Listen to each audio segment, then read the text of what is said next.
tenemos la participación de la licenciada en nutrición, especialista en nutrición clínica, la maestra Claudia Elizabeth Granados Manso, quien nos impartirá el tema de recomendaciones en la nutrición del paciente que vive con diabetes mellitus. Maestra Claudia, puede compartir su pantalla. Sí, muchas gracias. Quiero felicitar a mi compañera, la maestra Ana Lisset, por su excelente charla. Y vamos a ver si la visualizan.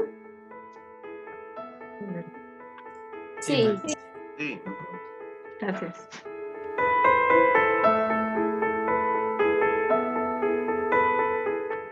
Bueno, pues muy buenos días a todos ustedes.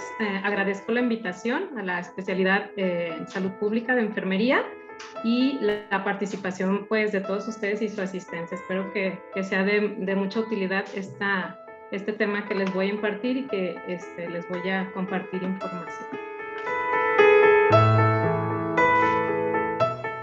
Los temas que vamos a abordar en esta charla van a ser los objetivos del tratamiento nutricional, cuáles son las recomendaciones nutricionales en el paciente que vive con diabetes, cuáles son los estilos de vida saludables que se deben de adoptar para un buen control, qué es el plato del buen comer, ¿sí?, que se encuentra en la norma oficial número 043, cuál es la jarra del buen beber, que también se encuentra en las normas, cuál es la selección de alimentos o cómo debe ser nuestra selección de alimentos en este tratamiento en estos pacientes que viven con diabetes y cómo podemos cuidar nuestro peso corporal para contribuir a mejorar la salud, ¿no?, y al buen control de la enfermedad.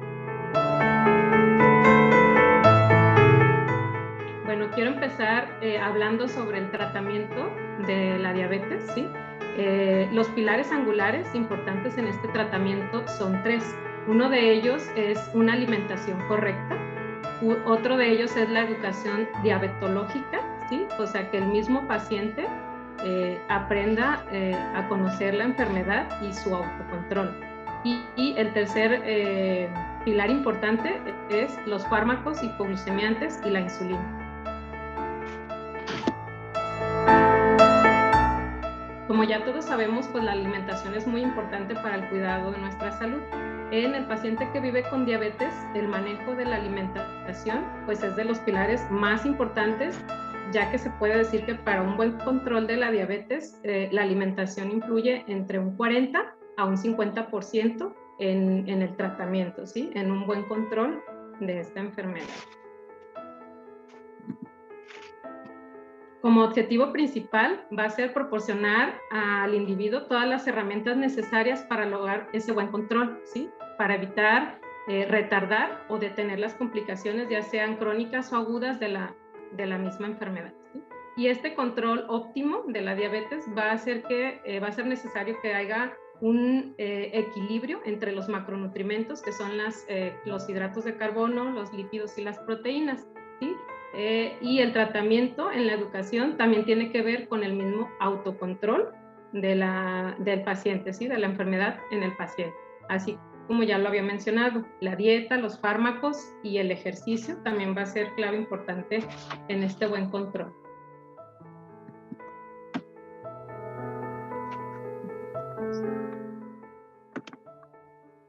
Como ya sabemos que es una enfermedad crónica, la diabetes, en las metas del tratamiento pues se debe implicar tanto al propio paciente, a los familiares y al personal de salud, ¿sí? Todos tenemos que estar involucrados en estas metas para un buen control de la enfermedad en ellos.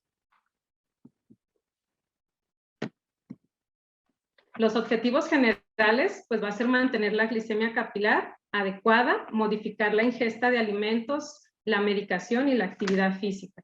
Va a ser también mantener normales el perfil de lípidos, el buen control de la tensión arterial y otro de los objetivos generales pues va a ser mantener un control de peso corporal en límites normales para prevenir pues todas las demás complicaciones de esta enfermedad, ¿sí? Y pues para ello implica el trabajo en equipo de todo el personal de salud. En cuanto a los objetivos específicos en el tratamiento nutricional, pues va a ser uno de ellos y el principal, tener autocontrol de la enfermedad. Esto es del paciente. monitorear constantemente la glucosa para estar sabiendo los niveles, cómo los tiene tanto en ayunas o postpandrial después de consumir alimentos, y esto nos va a servir también este monitoreo para estar ajustando ya sea la intervención nutricional o los fármacos o la insulina que tenga el paciente, ¿sí? También va a ser muy importante el tipo de carbohidratos y la ingesta de los carbohidratos. Ahorita más adelante les voy a platicar cuáles son los tipos de carbohidratos y qué es lo que tenemos que cuidar en este macronutrimento.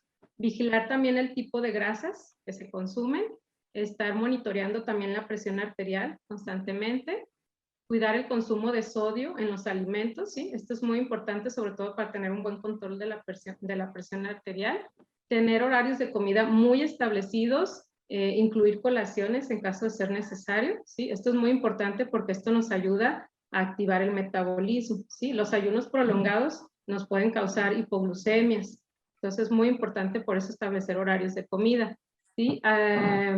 Otro es evitar la anorexia o evitar no consumir pues alimentos, vigilar los síntomas de hipo e hiperglucemia, o sea que educar al paciente que sepa cuáles son las características de estos síntomas y saber qué hacer en caso de tenerlos, ¿no?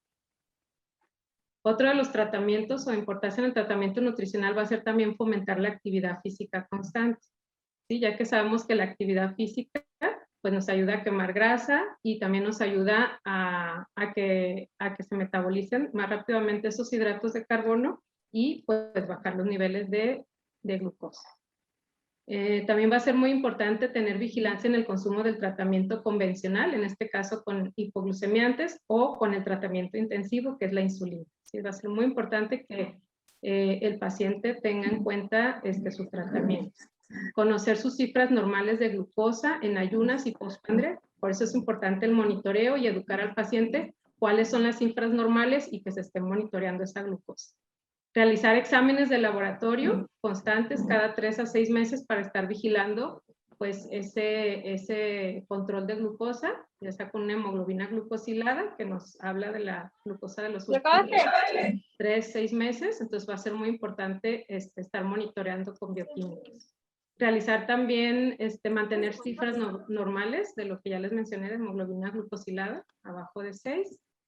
Y bueno, una de las recomendaciones nutricionales para un buen control de la glucosa, pues va a ser muy importante el índice glucémico de los alimentos. ¿Qué es el índice glucémico de los alimentos? Es la cantidad de azúcar que contiene cada alimento, ¿sí?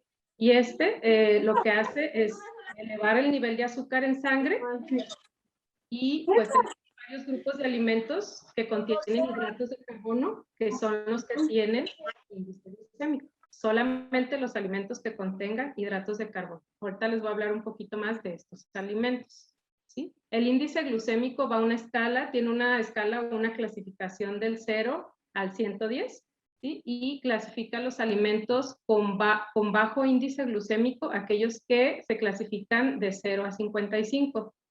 De medio o moderado índice glucémico son de 56 a 69 y de un alto contenido glucémico de 70 a 110. Entonces, por eso es muy importante la educación nutricional o que el nutriólogo esté acompañando al paciente que vive con diabetes porque lo enseña, lo educa a reconocer estos alimentos y tener el cuidado de consumirlos, ¿sí?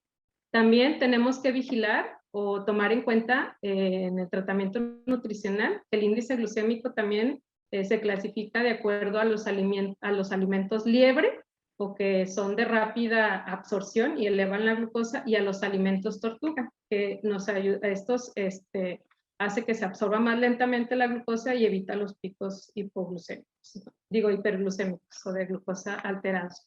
Para esto tiene que ver mucho ciertas características en los alimentos. Uno es, pues ya hablamos del índice glucémico, el azúcar de cada alimento en los carbohidratos. Tiene que ver la cocción, ¿sí? No es lo mismo un alimento crudo a uno cocido. Por ejemplo, si nosotros, la zanahoria es de un índice glucémico alto, sin embargo, si es cruda, no tiene el mismo índice glucémico que es una zanahoria muy cocida, ¿sí? Se vuelve más dulce. Igual la avena.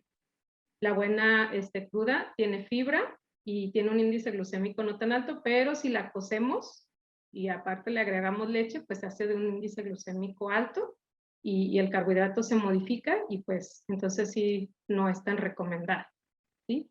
También, por ejemplo, las frutas que tienen cáscara o las verduras que se comen con cáscara tienen fibra y eso pues también nos ayuda a que no se eleve la glucosa a aquellos alimentos que no tienen cáscara, ¿sí? Los alimentos proteicos o que contienen grasa están combinados, que no es puro carbohidrato, pues nos ayuda ahí a que el metabolismo tanto metabolice las grasas, las proteínas y los carbohidratos y eso hace que no se eleve la glucosa, no se absorba tan rápido. Pero si damos un alimento con puro carbohidrato, y dependiendo del tipo de índice glucémico de ese carbohidrato, pues sí puede aumentar la glucosa en sangre, ¿sí? Entonces estos son algunos ejemplos y también hay que saber distinguir estos alimentos. Aquí les puse una tabla de índice glucémico de algunos alimentos, ¿sí? Aquí vemos, por ejemplo, el arroz tiene un índice glucémico de 70, que lo podríamos considerar que es alto, ¿sí? Los cereales comerciales tienen un índice glucémico alto también, tiene 77.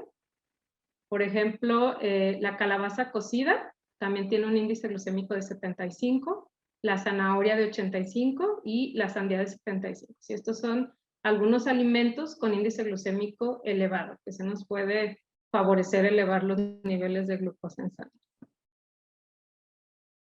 También hay otra parte, además del índice glucémico de los alimentos, de lo que es importante hablar, que es la carga glucémica de los alimentos. La carga glucémica de los alimentos nos habla, es un valor predictivo de una respuesta glucémica a un alimento, pero por porción, ¿sí? Esta tiene una fórmula en donde ponemos los gramos de carbohidratos de ese alimento por el índice glucémico del alimento, nos va a dar la carga glucémica. Entre 100 nos va a dar la carga glucémica. Y esta también tiene una clasificación, ¿sí? La carga alta va a ser arriba de 20, la carga media de 11 a 19 y la carga baja menos de 10, ¿sí? La carga alta pues son los que nos pueden elevar los niveles de glucosa en sangre, ¿sí? Entonces es muy importante también conocer esta parte de la carga glucémica de los alimentos porque nosotros podemos tener un alimento de alto índice glicémico, ahorita les voy a dar un ejemplo, pero si la cantidad en gramos no es tan alta, puede ser de una carga media, una carga baja y lo puedes conseguir, pero estamos hablando de las porciones o las cantidades de ese alimento, aunque sea de un índice glucémico alto, ¿sí? Entonces aquí les puse un ejemplo práctico de la sandía, ¿sí? El índice glucémico de la sandía es 75, es alto. Y los hidratos de carbono en 100 gramos son 5 gramos de hidratos de carbono. Entonces, aquí realizamos la fórmula que ya les comenté anteriormente, ¿sí? 5 gramos por 75, que es su índice glucémico, entre 100 nos da 3.75 de carga glucémica. Y así tenemos que la sandía, aunque tenga un índice glucémico alto, si consumimos 100 gramos únicamente, tiene una carga glucémica baja. Entonces, aquí nos podemos dar cuenta que el índice glucémico de los alimentos nos orientan únicamente a identificar cuáles alimentos son altos en azúcar, moderados o bajos, pero ya esta fórmula de la carga glucémica del alimento por cantidad de alimento ya nos dice qué tipo de carga glucémica o cómo nos puede aumentar la glucosa. Entonces, más de cálculo, más específico, ya en un tratamiento individualizado, pues el nutriólogo educador en diabetes, pues ya calcula estos alimentos, ¿sí? Ahora, también es muy importante preguntarnos cuántos hidratos de carbono hay en los alimentos, ¿sí? Los alimentos se agrupan por, válgame la redundancia, por grupos de alimentos. En este caso está el grupo de las verduras, el grupo de las frutas, los cereales, leguminosa, lácteos con azúcares, y pues bueno, por ejemplo, las verduras tienen 4 gramos, la porción son 3 unidades. Las frutas son 15 gramos, es una porción, los cereales 15 gramos es una porción. Por ejemplo, aquí nos podemos dar cuenta que las leguminosas, lo que son frijoles, habas, lentejas, soya, tienen 20 gramos una porción, ¿sí? Que una porción es aproximadamente media taza de frijoles o de lentejas, ¿sí? Eso tiene más carbohidratos la porción que, por ejemplo, 3 unidades de verduras, ¿sí? O una porción de verduras. Por ejemplo, los lácteos con azúcar, también aquí vemos que en carbohidratos tiene 30 gramos, ¿sí? Una porción, y que viene siendo aproximadamente media taza. Y bueno, y los azúcares. Entonces aquí, por eso es importante también la educación en cuanto a la alimentación, para estar monitoreando y educando en cuanto a estos temas. Aquí les quise compartir unas imágenes donde nos menciona los gramos de carbohidrato y las calorías. Por ejemplo, dice aquí verduras, estas contienen 25 calorías y equivalen a 4 gramos de carbohidrato las porciones que se mencionan aquí. Por ejemplo, la calabaza una pieza, el jitomate 2 piezas, ¿sí? Aquí las frutas nos proporcionan 60 calorías y los 15 gramos de hidratos de carbono. Y los cereales sin grasa tienen 70 calorías y 15 hidratos de carbono, ¿sí? Entonces, aquí si nos damos cuenta, las verduras pues son las que tienen menos caloría y tienen menos hidratos de carbono, ¿sí? Ahorita más adelante les voy a hablar sobre los tipos de hidratos de carbono. Aquí también podemos diferenciar en otros grupos de alimentos. Por ejemplo, los cereales con grasa tienen 150 calorías, casi el doble de los que no tienen grasa, y la porción son 15 gramos de hidratos de carbono. Aquí la diferencia es que aparte de que este alimento nos va a proveer de azúcares, pues también de grasa, ¿sí? Y algunos pues de grasa saturada. Leguminosas, 120 calorías y nos aportan 20 gramos de hidratos de carbono. Y aquí vienen algunos productos de lácteos. Y aquí también vienen otros lácteos. Y, por ejemplo, aquí vienen los azúcares. Estos nos proporcionan 40 calorías y son 10 gramos de hidratos de carbono. Obviamente la porción que estamos poniendo aquí. Por ejemplo, aquí en el refresco estamos hablando de media lata, ¿sí? Aquí, por ejemplo, la miel, estamos hablando de 2 cucharaditas, ¿sí? Todo es medido por porciones. Bueno, ahora les voy a hablar un poquito de los tipos de hidratos de carbono, ¿sí? Se clasifican en 2, que son los hidratos de carbono simples y los hidratos de carbono complejos. En los hidratos de carbono simples vamos a encontrar los monosacáridos y los oligosacáridos, ¿sí? Estos los encontramos principalmente en edulcorantes, alimentos procesados, en algunos lácteos, frutas, ¿sí?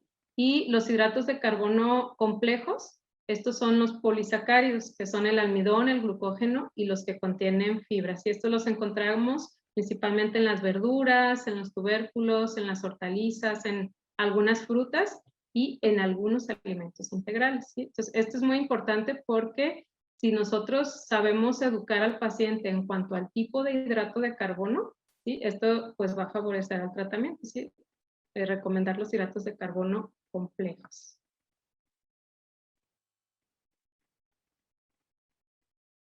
En cuanto a las recomendaciones nutricionales y haciendo un resumen de lo que ya vimos, entonces podemos decir que debemos de cuidar el índice glucémico de los alimentos. Este solamente nos va a orientar cuáles son de alto contenido en azúcar, moderado y bajo. Debemos cuidar también la carga glucémica de los alimentos, que aquí ya implica la cantidad de hidrato de carbono que utilizamos, y la fórmula que también ya les compartí. También identificar cuáles son aquellos alimentos liebre y aquellos alimentos tortuga para saber cuál va a ser la forma de absorción de esos alimentos. Conocer la cantidad de calorías y de carbohidratos en los carbohidratos, también eso va a ser importante, y los gramos de carbohidratos. Identificar cuáles son hidratos de carbono simples y cuáles son complejos, y conocer las porciones de alimentos, ¿sí? Esto es muy importante en el tratamiento nutricional del paciente que vive con diabetes. Ahora les voy a hablar un poquito sobre los estilos de vida saludables. Aquí incluyen hábitos alimentarios, ¿sí? Una va a ser cuidar las porciones de alimentos. ¿Sí? No va a ser lo mismo que yo me consuma una taza de leche a que yo me consuma una taza de leche que son 240 mililitros a que yo me consuma medio litro de leche. No va a ser lo mismo que yo me consuma 2 tortillas a que yo me coma 4 o 5 porciones de tortillas. Y todo eso va a modificar tanto los gramos de carbohidratos como la carga de glucosa, ¿no? Respetar los horarios de comida y evitar los ayunos prolongados. Esto es muy importante, sobre todo por los signos y síntomas que llegan a tener ellos de hipoglucemia e hiperglucemia. Por eso no es importante omitir tiempos de comida, sobre todo porque hay muchos pacientes en tratamiento intensivo que se inyectan su insulina y no comen, entonces les puede dar hipoglucemia muy grave y pues bueno, eso también es tan malo como que traigas el azúcar tan alta. La ingesta de fibra adecuada, también eso va a ser muy importante en su alimentación, ¿sí? Porque la fibra pues nos ayuda a eliminar muchas cosas del cuerpo y a mantener ese equilibrio, ¿no? Y a evitar que se eleven los niveles de glucosa. Otro va a ser la ingesta adecuada de líquidos, eso también es muy importante, de líquidos, pero de líquidos de agua, ¿sí? De agua o de bebidas, pueden ser aguas frescas, pero endulzadas con algunos sustitutos, no con azúcar normal, ¿sí? Pero sí tratar de evitar todas las bebidas azucaradas o aguas que contengan azúcar, porque eso también nos eleva muy rápidamente los niveles de glucosa en sangre. También, por ejemplo, los jugos, ¿sí? Las frutas y las verduras son muy saludables, pero ya en jugo, pues es el extracto y esto sí tiene un índice glucémico muy alto y casi en cuanto lo estás tomando, ya te están subiendo los niveles de glucosa en sangre. Entonces es muy importante la educación en cuanto a estas características de la alimentación. También es importante tener platillos equilibrados y nutritivos. ¿A qué se refiere esto? Pues que debemos combinar los macronutrimentos en los tiempos de comida, ¿sí? Tanto desayuno, comida y cena debe incluir su porción de carbohidrato, su porción de grasa no saturada y su porción de proteína, ¿sí? Porque ya dijimos, si nosotros damos puros carbohidratos, pues se van a absorber muy rápido y se van a subir los niveles de glucosa. En cambio, si combinamos proteínas, grasas y carbohidratos, pues el cuerpo tendrá que ocuparse en estar metabolizando cada uno de ellos y pues no va a ser la absorción rápida de esos carbohidratos y pues va a evitar los picos de glucosa en sangre. También otra cosa muy importante es comer despacio y masticar muy bien los alimentos, esto pues para una mejor digestión y absorción de los mismos. Evitar el consumo de comida chatarra, ¿sí? Esto también va a ser muy importante. Evitar el consumo de alimentos ultraprocesados, ya que estos pues, como ya nos comentó por ahí un poco la maestra Analicet, pues son muy altos en grasas, en azúcares simples y pues estos favorecen pues tanto al aumento de peso, a aumentar los niveles de glucosa y de colesterol y triglicéridos. También tratar de evitar las comidas fuera de casa, pues ya que algunas no son tan saludables o son preparadas pues no tan adecuadamente, ¿no? Otro de los hábitos es aumentar el consumo de alimentos pues naturales. Estamos hablando frutas y verduras frescas, ¿sí? Evitar todo lo enlatado, empaquetado, ¿sí? Porque acuérdense que aparte trae conservadores, entre ellos está el sodio. Y el sodio pues es uno de los minerales que hace que en exceso en el cuerpo pues aumente la presión arterial. Entonces muy importante cuidar que los alimentos sean más naturales, que procesados. Realizar actividad física al menos de 3 a 4 veces por semana, eso siempre estarlo comentando como profesional de la salud, siempre estar al pendiente de esto. La recomendación son de media hora a 40 minutos y también es muy importante utilizar métodos de cocción saludables, ¿sí? Esto nos referimos a que los alimentos se preparen asados, al vapor, a la parrilla y que evitemos todo lo frito, capeado, empanizado o que implica grasa o alimentos con mucho contenido en azúcares o grasas. Bueno, también es importante conocer lo que es el plato del bien comer. Está en la norma 043, que es una guía de alimentación aquí en México. ¿Sí? Esta norma nos habla sobre los servicios básicos de salud, promoción y educación para la salud en materia alimentaria y criterios para brindar orientación. ¿Sí? Esta, pues como es nuestra guía de alimentación aquí en México, pues como profesionales de la salud, pues tenemos que entenderla y conocerla porque nos va a servir mucho para orientar también al paciente. ¿Sí? Este plato del bien comer se clasifica por colores como un semáforo, verde, amarillo y rojo. Nos clasifica en grupos de alimentos, grupo de las frutas, de las verduras, cereales y el grupo de los alimentos de origen animal, ¿sí? El grupo y también por funciones. El grupo de las frutas y las verduras, pues su función es que nos van a proveer de vitaminas y minerales, ¿sí? Y aparte tienen buen contenido en fibra, ¿ok? Y pues se recomienda consumir un poco más de estas cantidades. Ya cuando vas al nutriólogo, ya te hace calcula tu plan de alimentación individualizado, pues ya te dirá cuántas porciones y en qué horarios tocarán de este grupo de alimentos. Luego se encuentra el grupo de color amarillo, que es el grupo de los cereales. Aquí encontramos de dos tipos, cereales con grasa y cereales sin grasa. Aquí ya hablamos de los hidratos de carbono simples y los complejos, ¿no? Los cereales sin grasa, pues la tortilla, el maíz, el arroz. Los cereales con grasa, pues es el tamal, el pan dulce, ¿sí? Y pues bueno, los cereales, ¿por qué nos sirven? Porque nos proporcionan energía. Energía para realizar pues las actividades cotidianas. Entonces es muy importante y estas debemos consumirlas moderadamente, ¿sí? Luego está el grupo de color rojo, que es el grupo de alimentos de origen animal y de origen vegetal. Este grupo de color rojo nos proporciona proteína. Proteína, de hecho, las de origen animal es de mejor calidad y las de origen vegetal se convierten en una proteína de buena calidad cuando las combinamos con un cereal, ¿sí? Las de origen vegetal, pues encontramos lo que son los frijoles, habas, lentejas, y combinadas con un cereal, por ejemplo, tortilla, frijoles con tortilla, pues se hace una proteína de mejor calidad. Y bueno, las proteínas están en color rojo, debemos cuidar su consumo porque estas se procesan en los riñones y pues bueno, un exceso de ellas sí nos podría causar algún problema o daño renal. Entonces es muy importante. Aquí también en los alimentos de origen animal tenemos que tener el cuidado de consumirlos con la menos cantidad de grasa, ¿sí? Y hay otro pequeño grupito aquí en las proteínas, en este grupo de color rojo, que son las oleaginosas, que son los cacahuates, nueces, almendras. Esa aparte de tener proteína tienen grasa, grasas buenas, ¿sí? Entonces, bueno, este es el plato del bien comer. Aquí no vienen grasas ni azúcares, pero también se recomiendan consumirlos, pero pues ya calculados en el plan de alimentación. Grasas buenas, ¿sí? Aceite de oliva, aguacate, almendras, ese tipo de grasas. Y bueno, pues ahora sí que en el paciente que vive con diabetes, pues no se recomienda comer azúcares como tal, pero sí se pueden incluir algunos sustitutos de azúcar.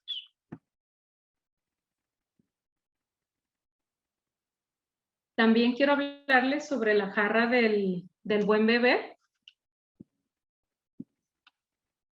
Ok, bueno.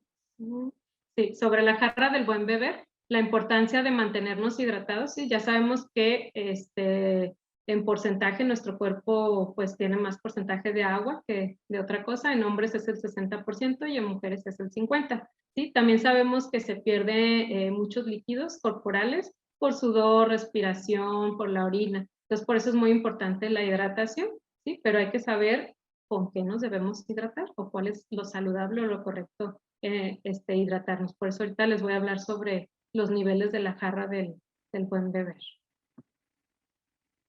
Es la jarra la jarra del buen beber en población mexicana. Y bueno, aquí vienen varios bebidas y líquidos, ¿sí? Y te dice cuáles son las bebidas más recomendadas, ¿sí? Esta se lee de abajo hacia arriba, ¿sí? Dice que la agua potable o la natural es la más saludable. Esta no contiene calorías y pues satisface todas nuestras necesidades de líquidos cotidianos, ¿sí? Es indispensable para el metabolismo y diferentes funciones fisiológicas en el organismo. Incluye algunos minerales esenciales como es el magnesio, el calcio, y no tiene pues ningún efecto perjudicial en la salud. Obviamente cuando se consume adecuadamente. O sea, aquí en el primer nivel nos lo recomienda de 6 a 8 vasos, ¿sí? Claro que se tienen que vigilar otras cuestiones. Si el paciente no tiene ningún problema renal o retención de líquidos, pues sí es la recomendación. Si hay algún problema de esos, pues bueno, ya se valora independientemente su ingesta de líquidos. Luego en el segundo nivel encontramos lo que es la leche semi y descremada, bebidas de soya sin azúcar adicionada, es el nivel 2 y esa se recomienda de 0 a 2 vasos, ¿sí? al día. Este leche, pues ya sabemos que es importante este complemento porque, bueno, contiene proteínas, ya dijimos que de buena calidad, y bueno, aparte de eso tiene vitaminas también, siempre que están adicionadas vitamina A y vitamina D, además del calcio, ¿sí? Muchas veces me preguntan que qué diferencia hay entre una leche entera, entre una semidescremada y descremada, es la cantidad de grasa, pero el calcio es el mismo, no se van a modificar. ¿Sí? El tercer nivel es el café y el té sin azúcar. Y bueno, la recomendación son 4 tazas al día. ¿Sí? El té y el café, pues recordemos que tienen antioxidantes y micronutrientes importantes. ¿Sí? El café en medidas controladas, aquí como ya lo recomienda que son 4 tazas, se asocia con beneficios para la salud, ¿sí? Como antioxidante y ayuda también, por ejemplo, a problemas de Alzheimer. ¿Sí? La leche de soya también es una buena opción, el yogur natural, ¿sí? También tiene, cuando hay baja tolerancia a la glucosa, que no se toleran mucho la lactosa, perdón, pues se pueden utilizar algunos lácteos, como son el de soya, o que no tengan lactosa, o sin lactosa. Luego también encontramos en el cuarto nivel lo que son bebidas no calóricas con edulcorantes artificiales. Esta se recomienda de 0 a 2 vasos y pues bueno, incluye lo que son refrescos de dieta, así como bebidas sin calorías a base de café o té, y pues estas no aportan calorías, pero tampoco nutren y no se recomiendan en los niños. Entonces tenemos que cuidar esa parte porque a veces pensamos, es que es de dieta, no tiene calorías, pero bueno, tiene otras cosas que no son tan buenas y tampoco pues no nos provee de ningún nutriente esencial o importante para el organismo. Luego está el nivel 5, que ese se recomienda de 0 a medio vaso. ¿Sí? Estamos hablando de jugos de fruta, leche entera, bebidas alcohólicas o deportivas. ¿Sí? Este nivel 5 pues se refiere a limitar el consumo de refrescos por su pues alto valor calórico y de azúcares. Se sugiere no excederse de medio vaso al día. Luego está el nivel 6, que estos son pues ya refrescos, aguas de sabor. Se recomienda pues no consumirlos, ¿sí? Esto pues ya dijimos por el exceso de calorías, azúcares y pues que no trae ningún beneficio para la salud. Y pues bueno, sí algunos pacientes comentan, no, es que rebajé el refresco con agua, pero pues al final estás tomando el refresco, entonces no justifiquemos acciones que no son correctas, mejor tratar de evitar este alimento. Bueno, pues ahora nos vamos a ir a la selección de alimentos, ¿sí? ¿Qué es lo que tenemos que seleccionar como alimentos saludables? Pues aquellos alimentos que son naturales y frescos. Ya dijimos que no son empaquetados, ni enlatados, ni congelados. Debemos cuidar también el consumo o preferir el consumo de frutas y verduras de temporada, ¿sí? Sobre todo variar el consumo de frutas y verduras. ¿Por qué? Porque algunas nos proveen algunas vitaminas y pues bueno, ¿sí? Es por eso importante que tenemos que tener variedad.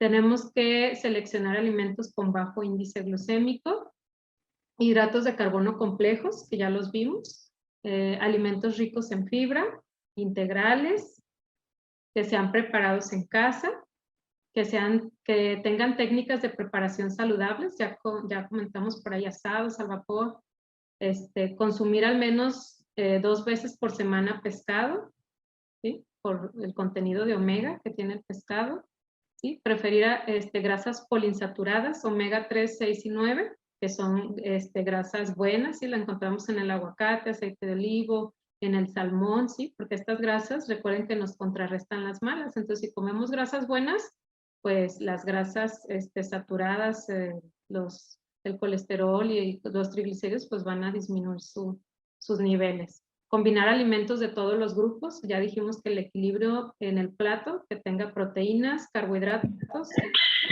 y pues una ingesta adecuada también de proteínas. A continuación les quiero hablar sobre el control de peso, muy utilizada es el índice de masa corporal, ¿sí? Esta nos clasifica, se saca con el peso, se necesita el peso y la talla. ¿Sí? Entonces el peso entre la talla al cuadrado y nos va a sacar un porcentaje. Y ya este porcentaje lo clasificamos. ¿Sí? Si la persona está menos de 18.5, se dice que está con bajo peso. Si está de 18.5 a 24.9 es un peso adecuado, saludable. De 25 a 29.9 es sobrepeso. De 30 a 34.9 es obesidad tipo 1. De 35 a 39.9 es obesidad tipo 2. Y arriba de 40% es obesidad tipo 3. Entonces, este nos puede servir mucho para estar monitoreando el peso corporal. Aunque también quiero hacer un énfasis, un paréntesis aquí, que hay personas que son deportistas, ¿sí?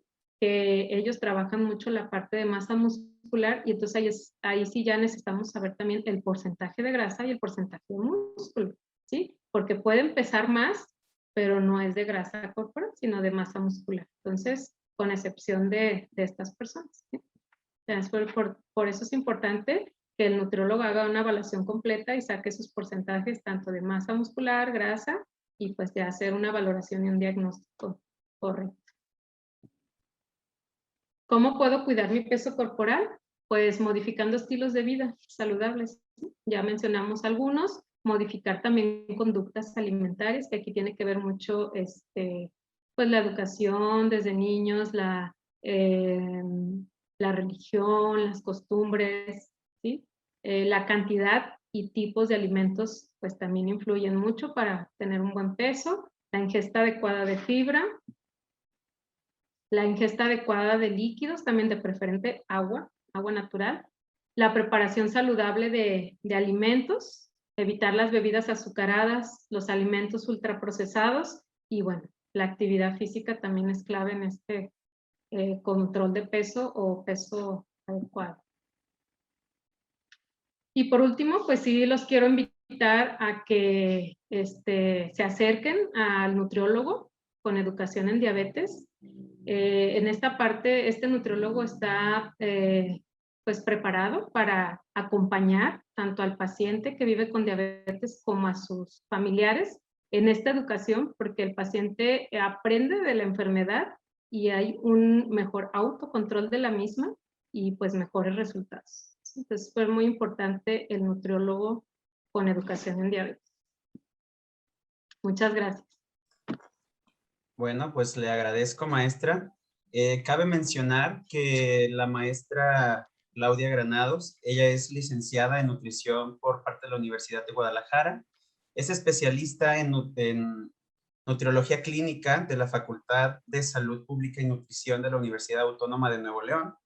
Ella es educadora en diabetes por la Asociación Mexicana de Diabetes en Jalisco, ACE, y la Universidad del Valle de Atemajac. Además, ella cuenta con la certificación de experto nacional en obesidad y metabolismo, expedido por el Consejo de Certificación en Obesidad y Metabolismo de la Universidad Especializada de las Américas, Panamá, y la Federación Centroamericana del Caribe de Obesidad y Metabolismo.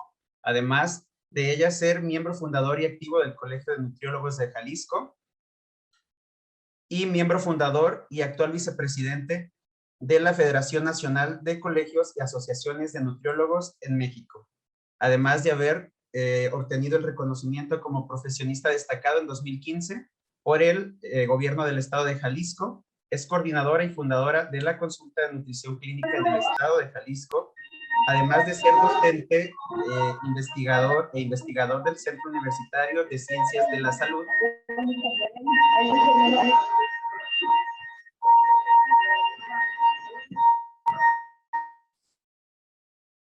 Y es nutrióloga clínica adscrita al Servicio de Consulta Externa de Nutriólogos y de Nutrición en Adultos con Obesidad y Enfermedades Metabólicas en el OPD Hospital Civil de Guadalajara, Fray Antonio Alcalde. Abrimos ahorita un momento de preguntas. Para quienes tengan, pueden ponerlas en el chat de aquí de la sesión, o igual pueden levantar la manita en las reacciones para darles el uso de la palabra y puedan hacer la pregunta a la maestra. Y los que están conectados por la sesión de Facebook Live, por la página oficial de la especialidad de Enfermería en Salud Pública, pueden realizar sus preguntas en el chat y nosotros se las hacemos llegar por este medio a la maestra. Muchas gracias, Pedro. Aquí estoy para... Beatriz Llanes Adelante. Pues muchas gracias, excelente ponencia, maestra, me gustó mucho. Mi pregunta es, ¿usted cómo se acerca al paciente diabético para hacerle saber cómo mejorar sus hábitos? ¿Qué problemáticas se ha enfrentado a tratar con un paciente diabético y cómo las ha solucionado? Bueno, bien, primero pues debemos empezar nombrándolo como debe de ser, es un paciente que vive con diabetes, no es correcto, no se le debe decir paciente diabético o con diabetes, ¿sí? Es que vive con diabetes. Bueno, es como la educación lo dice, son por etapas. Yo como educadora en diabetes primero inicio hablando en sus términos qué es la diabetes, ¿sí? ¿Qué es la enfermedad? Cómo sucede, qué es lo que pasa, cuáles son los signos y síntomas de una hipoglucemia, de una hiperglucemia. Luego ya en otra etapa voy hablando sobre los grupos de alimentos, sobre los carbohidratos, explico el plato del bien comer, ¿sí? También les pido que se estén monitoreando la glucosa. O sea, un paciente que vive con diabetes es indispensable o muy importante que tenga un glucómetro, ¿sí? Porque esa va a ser las pautas tanto para el médico como para el nutriólogo del ajuste del tratamiento, tanto nutricional como médico, ¿sí? Entonces, saber esos, monitoreo de glucosa, ¿sí? Pero, pues más que nada es, hablarles, enseñarles, educarles en cuanto a la enfermedad y que ellos mismos aprendan cómo llevar a cabo estas actividades para el control de su enfermedad. Y que ellos mismos se sepan monitorear, se sepan checar su glucosa, sepan cuáles son los niveles normales de glicemia en ayunas y postpandrial, y que sepan que si están altos, qué deben hacer, o si traen una hipoglucemia, qué deben hacer, cómo deben actuar, todo eso, ellos deben irlo aprendiendo. Y pues la familia también les la educación con la familia, porque es muy importante que si ellos van a entrar en este régimen de alimentación con ciertas especificaciones dietéticas, pues los familiares también deben cooperar, ¿sí? No se vale de que yo sí puedo comer esto y tú no, pero te estoy viendo que lo comes, ¿no? Entonces, por eso va implicado la educación, pues, tanto para el familiar como para la familia. Gracias. Ok, maestra. Tenemos a Diana Estefanía Íñiguez Ramírez. Sí, una pregunta un tanto sencilla. ¿Funciona de la misma manera o hay alguna desventaja en que la persona, por un decir, en la jarra del buen beber viene que son de 6 a 8 vasos de agua más o menos, pero es mejor estar consumiendo, digamos, de poco a poco durante todo el día o que se echen vasos de 400 mililitros de un solo golpe? Oye, Ani, ya no sé. Sí, bueno, la recomendación de esos 6 a 8 vasos, estamos hablando de aproximadamente 1,5 litros de agua al día, ¿sí? La recomendación, pues, puede ser, por ejemplo, que si hizo actividad física y se tomó 1 litro antes, durante y después de la actividad física, pues es correcto, no hay problema. Digo, ahora sí que la sed te va a ir dando la pauta de la ingesta de líquidos, ¿sí? Lo que sí es importante es que durante el día tenga esa ingesta recomendada de líquidos. Yo regularmente en el plan de alimentación, porque luego de repente hay pacientes que te dicen, ay, no, es que no me gusta tomar agua, o no soy de traer mi bote de litro de agua, ¿no? Entonces sí, distribuyo en los tiempos de comida, pues tomar un vaso de agua en cada tiempo de comida para completar el 1,5 litros, ¿no? O doy las recomendaciones de aguas frescas, pero como ya les mencioné, endulzadas con algún edulcorante para no utilizar la azúcar y promover la ingesta de líquidos.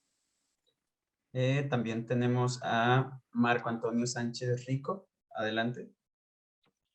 Sobre su punto de vista del ámbito hospitalario, las condiciones para los pacientes con comorbilidades o enfermedades crónicas degenerativas, ¿se da generalizado o individualizado?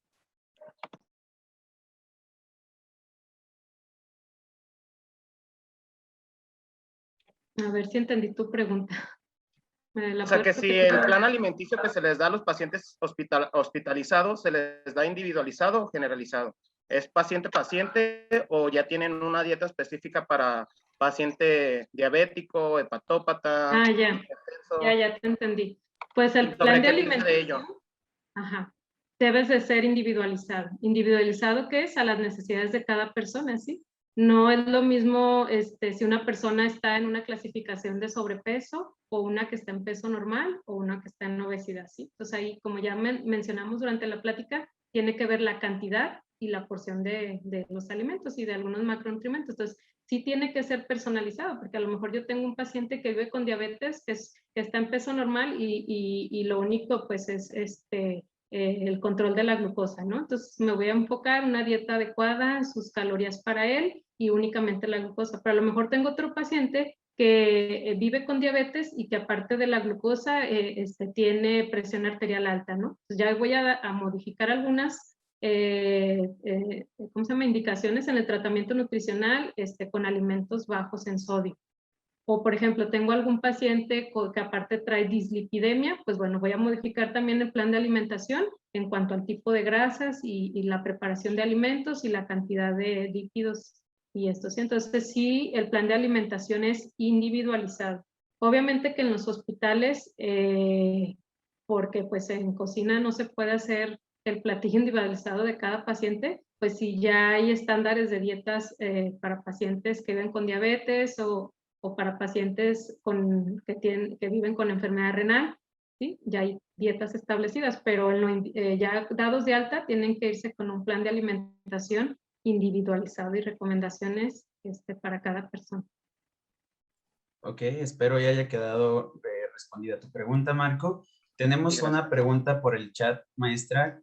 Dice María del Rosario González, que qué se debe de hacer si pese a la alimentación, aplicación de insulina y actividad física, las glucemias siguen elevadas. ¿Usted qué recomienda?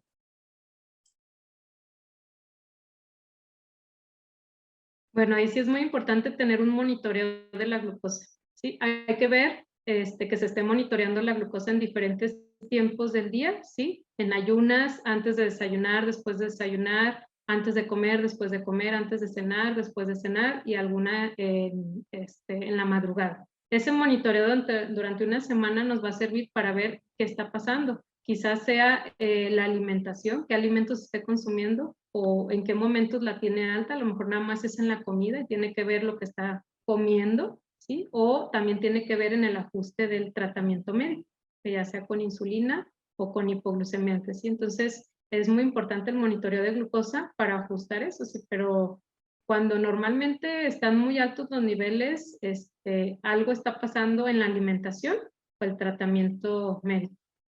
Entonces es importante vigilar el monitoreo de glucosa para hacer esos ajustes. Ok, nos dice Liliana Gama Espinosa, un paciente diabético debe consumir alimentos con índice glucémico de absorción rápido o lento. De índice glucémico con absorción lenta. Con absorción lenta porque si se absorbe rápidamente, pues va a elevar rápidamente la glucosa. Entonces deben ser con absorción lenta. Ok, hay otra pregunta, nos dice Areli Palafox, ¿cuál es el requerimiento calórico para una persona diabética y que está perdiendo mucha masa muscular? Ok, ahí pues como ya dijimos, el plan de alimentación es individualizado, tendríamos que ver su estatura, hay algunas fórmulas que utilizamos nosotros para calcular el peso ideal. Por ejemplo, si tenemos a un paciente con obesidad, obesidad tipo 2 o 3, utilizamos otra fórmula que se llama peso ajustado, ¿sí? A pacientes arriba de 100 kilos y ya así obtenemos lo que es el peso ideal, pues. Pero hay fórmulas y en cada paciente es individualizado para poder hacer el cálculo de las calorías, ¿sí? No es como que 1500 calorías para todos los pacientes que viven con diabetes, no. Es individualizado, dependiendo la edad, el sexo y algo otras características que tomamos en cuenta. Ok. La última pregunta la realiza Esmeralda de Jesús Torres Delgado y nos dice si un paciente tiene amputación por pie diabético, ¿la alimentación tiene que ser más estricta?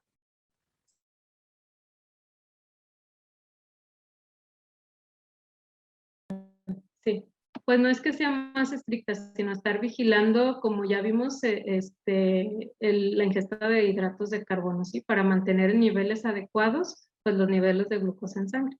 No es que sea más estricta, sino que ahí qué pasó, que hubo un descontrol de la enfermedad y pues llegó a lo que ya por ahí mencionamos, que son las consecuencias de una diabetes mal controlada, que son a largo plazo, que pues puede ser la amputación, la ceguera, enfermedad renal, ¿sí? Esa es una consecuencia, pero se puede, ¿cómo se dice? O sea, se puede corregirse mientras se mantenga en niveles adecuados en sangre controlado y pues con el plan de alimentación y el tratamiento médico.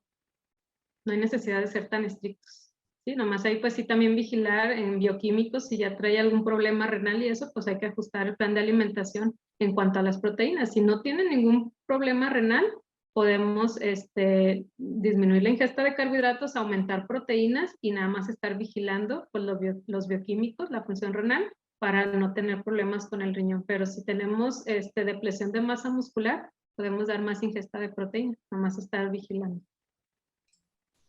Bueno, pues agradecemos por su valiosa participación, maestra. Le estaremos haciendo llegar por correo electrónico su constancia de participación como ponente. Nuevamente darle las gracias por todo el apoyo que nos ha brindado como a los alumnos de la especialidad, como a la especialidad en general. La maestra Ceci le manda a agradecer públicamente por todo el apoyo que hemos tenido durante la realización de este curso. Y pues nada, sin más. Agradecemos a cada uno de los asistentes que toman el tiempo para tomar este tipo de cursos y actualizarse constantemente. Pero también cabe resaltar que cuando adquirimos nuevos conocimientos, nos obliga como personal de salud a llevarlos a la práctica en pro de nuestros pacientes.